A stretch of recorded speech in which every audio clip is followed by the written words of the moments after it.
তো নমস্কার ভাই এবং আপুরা, তোমরা সবাই কেমন আছো? আশা করছি তোমরা অনেক অনেক অনেক ভালো আছো। তো আমি আজকে কেমিস্ট্রির একটা বেসিক একটা টপিক নিয়ে আলোচনা করব, সেটা হচ্ছে মৌলের পরিচয়। অর্থাৎ আমরা আজকে শিখবো যে একটা মৌলের কোথায় পারমাণবিক সংখ্যা থাকে, কোথায় পারমাণবিক ভর থাকে। দেন আমরা শিখবো যে পারমাণবিক সংখ্যা, পারমাণবিক ভর এগুলো নিয়ে। তো চলো শুরু করি। তো এখানে আমাদের এক্স একটা প্রতীকী মৌল হিসেবে ব্যবহার করা হয়েছে, অর্থাৎ এক্স এর জায়গাতে তুমি সোডিয়াম, পটাশিয়াম, ক্যালসিয়াম, মানে এই পর্দা সারণীর 118টি মৌল তুমি এখানে বসাইতে পারবা। ওই জন্য আমি বললাম যে এক্স কে প্রতীকী মৌল হিসেবে ব্যবহার করা হয়েছে। তো প্রথমেই আমরা এক্স এর বাম পাশে তাকাইবো, একদম নিচে। নিচে থাকে আমাদের পারমাণবিক সংখ্যা, যাকে জেড দ্বারা প্রকাশ করা হয়। দেন তাকাইবো আমরা বাম পাশের ওপরে, পারমাণবিক ভর থাকে, যাকে এ দ্বারা প্রকাশ করা হয়। এবং এক্স এর বাম পাশের সাথে থাকে আমাদের অণুর সংখ্যা। এবং আমি পরবর্তী কোনো একটা ক্লাসে অণু এবং পরমাণু নিয়ে বিস্তর একটা ভিডিও দেবো। দেন আমরা তাকাবো হচ্ছে এক্স এর ডান পাশে, নিচে থাকে আমাদের পরমাণুর সংখ্যা, এবং এক্স এর ডান পাশের উপরে থাকে আধান বা চার্জ। চার্জ আমাদের দুই রকম, একটা হচ্ছে আমাদের পজিটিভ চার্জ, একটা আমাদের নেগেটিভ চার্জ। এই জন্য আমরা রেখেছি পজিটিভ এবং নেগেটিভ দুইটা রেখেছি। তো এখন আমরা শিখবো পারমাণবিক ভর জিনিসটা কি। পারমাণবিক ভর হচ্ছে কোনো মৌলে উপস্থিত প্রোটন ও নিউট্রন সংখ্যার যোগফলকেই পারমাণবিক ভর বলে। কি বললাম ভাইয়া? প্রোটন ও নিউট্রন সংখ্যার যোগফলকেই পারমাণবিক ভর বলে। এখানে তাই লেখা আছে যে কোনো পরমাণুতে উপস্থিত প্রোটন ও নিউট্রন সংখ্যার যোগফলকেই ওই পরমাণু পারমাণবিক ভর বলে। তো পারমাণবিক ভরকে এ দ্বারা প্রকাশ করা হয়, প্রোটন সংখ্যাকে জেড দ্বারা প্রকাশ করা হয়, এবং নিউট্রনকে এন দ্বারা প্রকাশ করা হয়। তাই পারমাণবিক ভর A equal to Z plus N.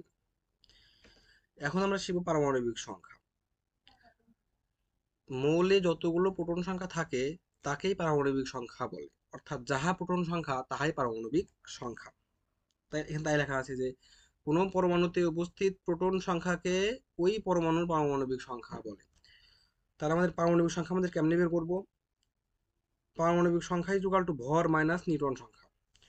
অর্থাৎ আমরা যদি এখানে ক্যালকুলেশন করি যে পারমাণবিক ভর equal to proton plus neutron, তো এটা যদি আমরা ক্যালকুলেশন করি তাহলে আমরা সহজেই বের করতে পারবো যে পারমাণবিক সংখ্যা জেড দ্বারা প্রকাশ করা হয়, ভর থেকে নিউট্রন সংখ্যা বাদ দিলে আমাদের পারমাণবিক সংখ্যা বের হয়ে আসবে। এখন আমরা নিউট্রন সংখ্যা বের করব। তো আমরা প্রথমেই দেখলাম যে পারমাণবিক ভর হচ্ছে আমাদের প্রোটন ও নিউট্রন সংখ্যার যোগফল। তো এখান থেকে আমরা সহজেই কিন্তু নিউট্রন সংখ্যা বের করতে পারবো। নিউট্রন সংখ্যা N, N is equal to ভর মাইনাস প্রোটন সংখ্যা। তো আমি আশা করছি যে তোমরা একটা মৌলের যদি পারমাণবিক ভর দেওয়া থাকে, পারমাণবিক সংখ্যা দেওয়া থাকে, নিউট্রন সংখ্যা বের করতে পারবা, বা নিউট্রন পারমাণবিক ভর দেওয়া থাকলে তোমরা সহজেই পারমাণবিক সংখ্যা বের করতে পারবা। আশা করছি তোমরা বের করতে পারবা।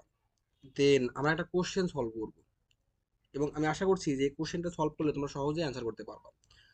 তো এখানে একটা মৌল দেওয়া আছে অ্যানুমিলিয়াম। এখানে প্রশ্ন করছে যে এই মৌলের প্রোটন সংখ্যা কত। তাহলে আমরা প্রোটন সংখ্যা কেমনে বের করব? একদম মৌলের বাম পাশে নিচে তাকাবো, বাম পাশে নিচে আছে 13। তাহলে প্রোটন সংখ্যা পাই আমাদের 13। প্রোটন সংখ্যা যা, পারমাণবিক সংখ্যাও তাই। দেন প্রশ্ন করছে ভর সংখ্যা কত। মৌলের আমরা বাম পাশের উপরে তাকাইবো, উপরে কত আছে আমাদের 27, তাহলে ভর সংখ্যা হবে 27। এখন বলছে নিউট্রন সংখ্যা কত। নিউট্রন সংখ্যা কেমনে বের করে? ভর থেকে আমাদের যদি প্রোটন সংখ্যা বিয়োগ দিই তাহলে আমাদের নিউট্রন সংখ্যা চলে আসবে। তাহলে 27 থেকে যদি আমরা 13 বাদ দিই থাকে আমাদের 14। তাহলে 27 হচ্ছে আমাদের ভর সংখ্যা, 13 হচ্ছে আমাদের নিউট্রন সংখ্যা, তাহলে আসবে 14। চার সংখ্যা কত আমাদের? ডান পাশের সব উপরে তাকাবো, 3 প্লাস, তাই আমরা লিখবো 3 প্লাস। এখন কথা হচ্ছে যে চার্জ কিন্তু দুই রকম হয়, একটা পজিটিভ চার্জ, একটা নেগেটিভ চার্জ। তো এখানে পজিটিভ চার্জ থাকলে 3 প্লাস দিতে হবে, আর যদি নেগেটিভ চার্জ থাকে তাহলে 3 মাইনাস দিতে হবে। তো সর্বশেষ একটা কোশ্চেন আছে যে ইলেকট্রন সংখ্যা। এখন তোমরা বলতে পারো ভাইয়া যে আপনি তো ইলেকট্রন সংখ্যা নিয়ে কোনো কথা বললেন না, তাই আপনি কেমনে মৌল থেকে ইলেকট্রন সংখ্যা বের করবো? তোমরা তো হয়তো রাদারফোর্ডের পরমাণু মডেল পড়েছো। তো ওখানে রাদারফোর্ড সাহেব বলেছেন যে নিউক্লিয়াসের ভেতরে যতগুলো প্রোটন সংখ্যা থাকে, নিউক্লিয়াসকে কেন্দ্র করে ততগুলোই প্রোটন সংখ্যা, ইলেকট্রন সংখ্যা ঘুরতে থাকে। অর্থাৎ যতগুলো প্রোটন সংখ্যা থাকবে ততগুলোই ইলেকট্রন সংখ্যা থাকবে। তাহলে আমাদের এখানে আমাদের প্রোটন সংখ্যা কত আছে? 13। তাহলে আমাদের ইলেকট্রন সংখ্যা কত হবে? 13। কিন্তু না, আমাদের এখানে ইলেকট্রন সংখ্যা 13 হবে না। এখন তোমরা বলবা যে কেন ভাইয়া, আপনি একটু আগে বললেন যে যতগুলো প্রোটন ততগুলোই ইলেকট্রন, কিন্তু না। এখানে আচ্ছা তোমরা একটা জিনিস খেয়াল করো যে অ্যানোমিলিয়ামের মাথার উপরে কোনো চার্জ আছে? হ্যাঁ, অবশ্যই চার্জ আছে। শোনো, যদি কোনো মৌলের মাথার উপরে কোনো চার্জ না থাকে তাহলে যতগুলো প্রোটন থাকবে ততগুলো ইলেকট্রন হবে, বাট এখানে চার্জ থাকার কারণে ততগুলো ইলেকট্রন হবে না। 3 প্লাস এর মানে হচ্ছে যে সে 3টা ইলেকট্রন ত্যাগ করে আসছে। যদি 3 মাইনাস থাকতো তাহলে 3টা ইলেকট্রন গ্রহণ করে আসতো। তো আমি এই ইলেকট্রন গ্রহণ ত্যাগ নিয়ে বিস্তর একটা ক্লাস দিবনি, আপাতত তাহলে একটা মনে রাখো, যদি প্লাস থাকে তাহলে মাইনাস করব, মাইনাস থাকলে প্লাস করব, এটা মাথায় রাখবা। যত সংখ্যক প্লাস থাকবে পূর্ণ সংখ্যা থেকে ততগুলো মাইনাস করব, যত সংখ্যক নেগেটিভ থাকবে পূর্ণ সংখ্যা ততগুলো যোগ করব। তাহলে আমাদের এখানে 13 আছে, তাহলে এখানে 3 প্লাস দেওয়া আছে, তাহলে আমরা কি করব, 13 থেকে আমরা 3 বিয়োগ দিয়ে দেবো। যত সংখ্যক প্লাস থাকবে তত সংখ্যক আমরা বিয়োগ দিব, মাইনাস থাকলে আমরা যোগ দিব, প্লাস থাকলে মাইনাস, মাইনাস থাকলে প্লাস, বিপরীত করব।